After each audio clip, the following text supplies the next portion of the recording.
Delivery manager 370, good morning.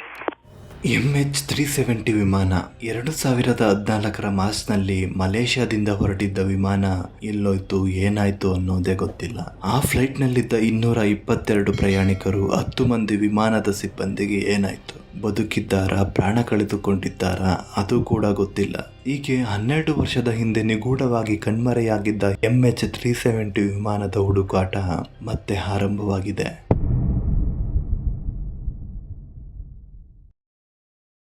ಈ MH370 flight missing ಪ್ರಕರಣವನ್ನು ವೈಮಾನಿಕ ಕ್ಷೇತ್ರದಲ್ಲಿ ಅತ್ಯಂತ ನಿಗೂಢ ಪ್ರಕರಣ ಅಂತ ಹೇಳಲಾಗುತ್ತೆ.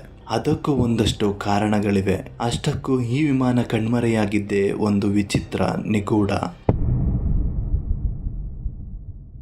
ಮಾರ್ಚ್ 8, 2014 ರಾತ್ರಿ 12:30 ಸುಮಾರಿಗೆ 222 ಪ್ರಯಾಣಿಕರನ್ನು ಹೊತ್ತ MH370 ವಿಮಾನ ಮಲೇಷ್ಯಾದಿಂದ ಚೀನಾ ಕಡೆ ಪ್ರಯಾಣ ಆರಂಭಿಸಿತ್ತು.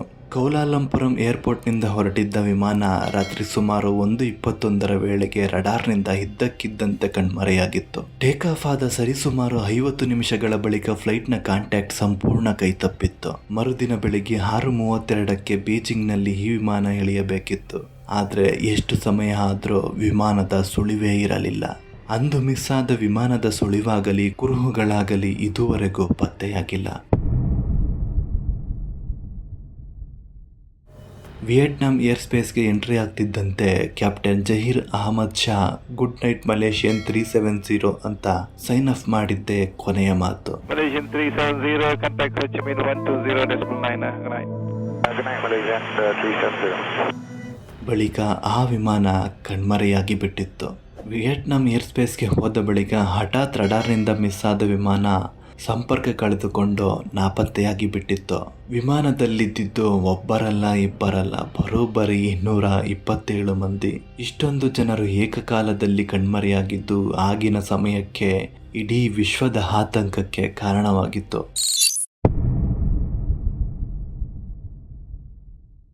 ಕೇವಲ ಮಲೇಷ್ಯಾದ ಸರ್ಕಾರ ಮಾತ್ರವಲ್ಲ, ಒಂದು ಲೆಕ್ಕದಲ್ಲಿ ಇಡೀ ವಿಶ್ವವೇ ಈ ವಿಮಾನದ ಹುಡುಕಾಟಕ್ಕೆ ಇಳಿದಿತ್ತು. 7 ದೇಶಗಳು, ಸುಮಾರು 34 ಶಿಪ್ಗಳು, 28 ಏರ್ಕ್ರಾಫ್ಟ್ಗಳು, 106 ಸಿಬ್ಬಂದಿ ಈ ವಿಮಾನದ ಹುಡುಕಾಟ ನಡೆಸಿದ್ರು. ಇಷ್ಟಾದರೂ ಈ ವಿಮಾನಕ್ಕೆ ಏನಾಯ್ತು ಅನ್ನೋ ಸುಳಿವೇ ಸಿಗಲಿಲ್ಲ. ಮಾರ್ಚ್ 12ಕ್ಕೆ ಯಾರು ಊಹೆ ಮಾಡಿರದಂತಹ ಒಂದು ಅಚ್ಚರಿಯ ಸುಳಿವೊಂದು ಸಿಗತ್ತೆ. ವಿಮಾನ ನಾಪತ್ತೆಯಾದ 4 ದಿನದ ಬಳಿಕ ಹೊಸ ಸುಳಿವೊಂದು ಸಿಗತ್ತೆ. ಈ ವಿಮಾನ ಕೊನೆಯ ಬಾರಿಗೆ ಮಿಲಿಟರಿ ರಡಾರ್ನ ಕಣ್ಣಿಗೆ ಬಿದ್ದಿರೋದು ಬೆಳಕಿಗೆ ಬರುತ್ತೆ. ಅದು ಮಾರ್ಚ್ 12ರ ಮಧ್ಯರಾತ್ರಿ 2:22 ವೇಳೆಗೆ ಅಂಡಮಾನ್ ನಿಕೋಬಾರ್ ವಲಯದ ಭಾಗದತ್ತ ಹೋಗ್ತಿರುವಂತೆ ಈ ವಿಮಾನ ಇರೋದು ರಡಾರ್ ಕಣ್ಣಿಗೆ ಬಿದ್ದಿತ್ತು. ಇದು ಸಾಕಷ್ಟು ಅನುಮಾನಕ್ಕೆ ಕಾರಣವಾಗಿತ್ತು. ಯಾಕಂದರೆ ಚೀನಾದ ದಕ್ಷಿಣ ಸಮುದ್ರದಲ್ಲಿರಬೇಕಿದ್ದ ಫ್ಲೈಟ್ ಕಂಪ್ಲೀಟ್ ಯೂಟರ್ನ್ ಪಡೆದು ಮಲೇಷ್ಯಾದ ಪಶ್ಚಿಮ ಭಾಗದಲ್ಲಿ ಬರೋ ಸ್ಟ್ರೈಟ್ ಆಫ್ ಮಲೇಷ್ಯಾದಲ್ಲಿ ಕಂಡುಬಂದಿತ್ತು. ಅರ್ಥಾತ್ ಈ ವಿಮಾನ ತನ್ನ ಮಾರ್ಗವನ್ನೇ ಬಿಟ್ಟು ವಿರುದ್ಧ ದಿಕ್ಕಿನಲ್ಲಿ ಚಲಿಸಿದೆ ಅನ್ನೋ ಆತಂಕಕಾರಿ ಮಾಹಿತಿ ಪತ್ತೆಯಾಗಿತ್ತು. ಅದಾದ ನಂತರ ಈ ಭಾಗದ ಸಮುದ್ರದಲ್ಲೂ ಹುಡುಕಾಟ ಶುರುವಾಗಿತ್ತು. ಹಿಂದೂ ಮಹಾಸಾಗರದ ವಲಯದಲ್ಲಿ ಬರೋ 7th ಆರ್ಕ್ ಅನ್ನೋ ಪ್ರದೇಶದಲ್ಲಿ ವಿಮಾನ ಕ್ರ್ಯಾಶ್ ಆಗಿರಬಹುದು ಅಂತ ಅಂದಾಜು ಮಾಡಲಾಯಿತು. ಬಳಿಕ ಅಲ್ಲಿ ದೊಡ್ಡ ಪ್ರಮಾಣದ ಸರ್ಚಿಂಗ್ ನಡೆಸಲಾಯಿತು. ಆದರೆ ವಿಮಾನ ಏನಾಯಿತು ಅನ್ನೋ ಸುಳಿವು ಮಾತ್ರ ಸಿಗಲೇ ಇಲ್ಲ. 2015ರಲ್ಲಿ ಮಡಗಾಸ್ಕರ್ ಹತ್ತಿರ ಆಫ್ರಿಕಾದ ಆಗ್ನೇಯ ಕರಾವಳಿ ತೀರದಲ್ಲಿರೋ ದ್ವೀಪದಲ್ಲಿ ಈ ವಿಮಾನದ ರೆಕ್ಕೆ ಪತ್ತೆಯಾಗುತ್ತೆ. ಇದು ನಾಪತ್ತೆಯಾಗಿದ್ದ MH370 ವಿಮಾನದ ಬಗ್ಗೆ ಸಿಕ್ಕ ಮೊಟ್ಟ ಮೊದಲ ಕುರುಹು. ಆದರೆ ಆ ಭಾಗದಲ್ಲಿ ವಿಮಾನದ ಒಂದು ರೆಕ್ಕೆ ಪತ್ತೆಯಾಗಿದ್ದು ಬಿಟ್ಟರೆ ಮತ್ಯಾವುದೇ ಕುರುಹು ಸಿಕ್ಕಿಲ್ಲ. ಹುಡುಕಾಟಕ್ಕೂ ಫಲ ಸಿಕ್ಕಿಲ್ಲ. ಇದಾದ ಬಳಿಕ 2018ರವರೆಗೂ ಇಡೀ ಹಿಂದೂ ಮಹಾಸಾಗರವನ್ನೇ ಜಾಲಾಡಲಾಯಿತು. ಚೀನಾ, ಮಲೇಷ್ಯಾ, ಆಸ್ಟ್ರೇಲಿಯಾ ದೇಶಗಳ ಸಹಕಾರದೊಂದಿಗೆ ಸತತ 4 ವರ್ಷ ಸರ್ಚಿಂಗ್ ಆಪರೇಷನ್ ನಡೆಸಲಾಯಿತು. ಹೆಚ್ಚು ಚೀನಾದ ಪ್ರಯಾಣಿಕರೇ ಇದ್ದ ಕಾರಣ ತನ್ನೆಲ್ಲ ಶಕ್ತಿಯನ್ನು ಡ್ರ್ಯಾಗನ್ ರಾಷ್ಟ್ರ ಹುಡುಕಾಟಕ್ಕೆ ಬಳಸಿತ್ತು. ಆದರೆ ಈ ಕಾರ್ಯಾಚರಣೆ ಫಲ ಕೊಡಲಿಲ್ಲ. ಕೋಟಿ ಖರ್ಚಿನ ಬಳಿಕ ಈ ಹುಡುಕಾಟದ ಕಾರ್ಯಾಚರಣೆ ನಡೆಸಿದ್ದ ಓಷನ್ ಇನ್ಫಿನಿಟಿ ಸಂಸ್ಥೆ 2018ರಲ್ಲಿ ತನ್ನ ಹುಡುಕಾಟ ನಿಲ್ಲಿಸಿತ್ತು.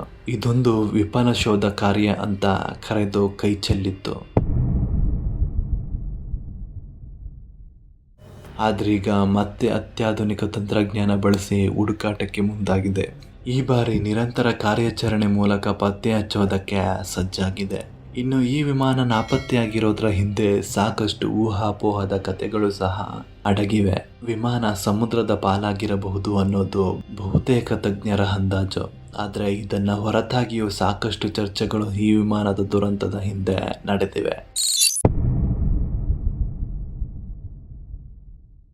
ಕೆಲವರ ಪ್ರಕಾರ ಏಲಿಯನ್ಗಳ ದಾಳಿ ಅನ್ನೋದಾಗಿತ್ತು.